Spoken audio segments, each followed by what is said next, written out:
Chapter 2. Thus the heavens and the earth were finished, and all the host of them. And on the seventh day God ended his work which he had made, and he rested on the seventh day from all his work which he had made. And God blessed the seventh day, and sanctified it, because that in it he had rested from all his work which God created and made. These are the generations of the heavens and of the earth when they were created, in the day that the Lord God made the earth and the heavens, and every plant of the field before it was in the earth, and every herb of the field before it grew.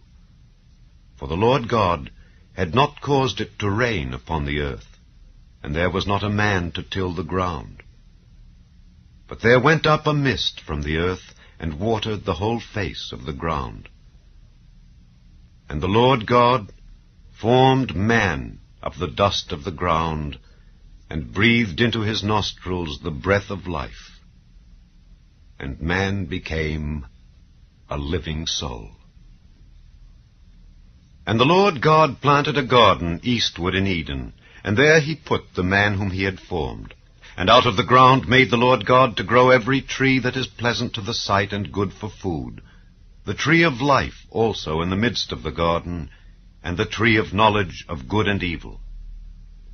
And a river went out of Eden to water the garden, and from thence it was parted, and became into 4 heads.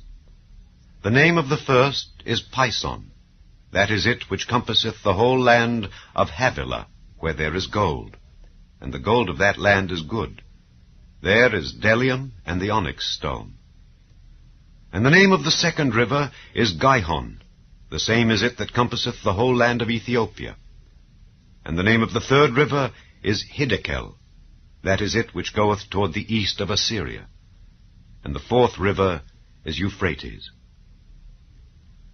And the Lord God took the man, and put him into the garden of Eden, to dress it and to keep it. And the Lord God commanded the man, saying, Of every tree of the garden thou mayest freely eat, but of the tree of the knowledge of good and evil thou shalt not eat of it, for in the day that thou eatest thereof thou shalt surely die. And the Lord God said, It is not good that the man should be alone. I will make him an help meet for him. And out of the ground the Lord God formed every beast of the field and every fowl of the air, and brought them unto Adam to see what he would call them. And whatsoever Adam called every living creature, that was the name thereof. And Adam gave names to all cattle, and to the fowl of the air, and to every beast of the field. But for Adam there was not found an help meet for him. And the Lord God caused a deep sleep to fall upon Adam, and he slept.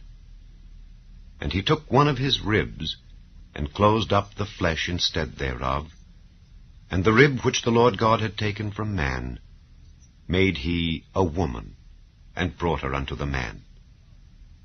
And Adam said, This is now bone of my bones, and flesh of my flesh.